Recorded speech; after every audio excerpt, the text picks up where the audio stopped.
Okay, and we are now on number 5 of 6 of the curated colors from the Renewed Spirit collection.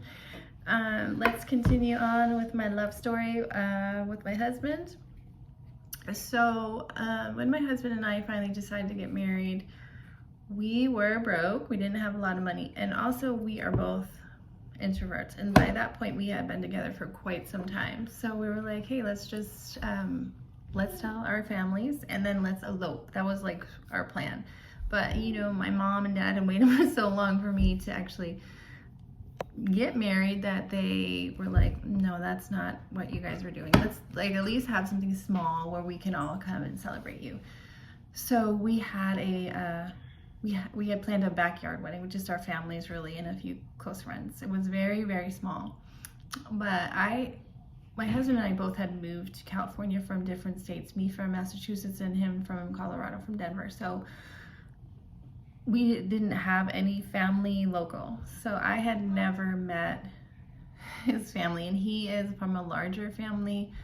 He is raised by his mom, and then he has 4 sisters and 2 brothers. So a lot of women, right?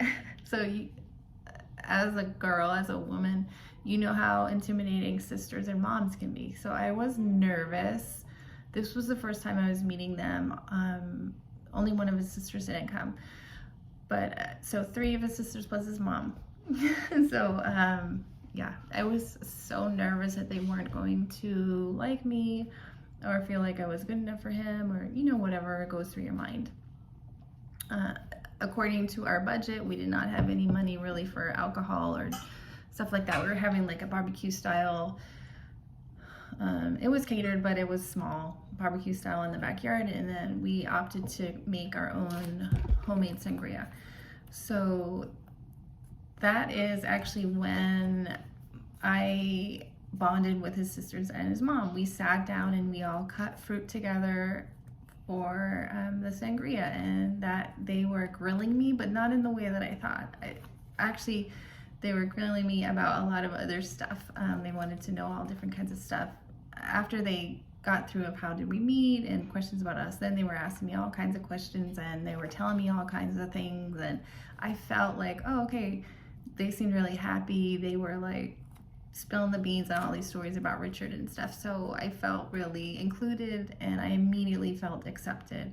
It was such a relief. It was such a relief. They probably have no idea how important them cutting fruit with me for the sangria really was, but I will never forget it, because I was absolutely terrified of what it was going to be like when they flew in, but it wasn't anything like I imagined. His family is absolutely amazing. They're just so precious, and I feel like a part of their family, and I always have. I know that people have like stories about their mother-in-laws that are so awful. I've never felt that way, not for a second. I guess I'm super blessed, but I absolutely love my mother-in-law. I wish she lived here.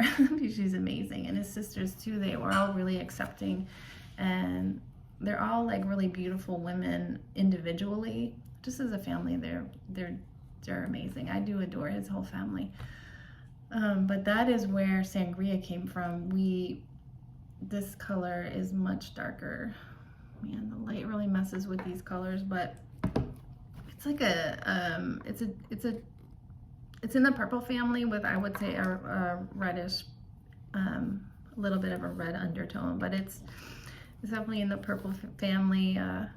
You know, like a dark sangria that you infuse with all the yummy fruit. That's where the color is. That's the inspiration for it. It's another color that has, you know, obviously a personal meaning to me, but it just really comes from a place of love and, you know, another memory of my journey with my husband. So yeah, it's just more love in a jar.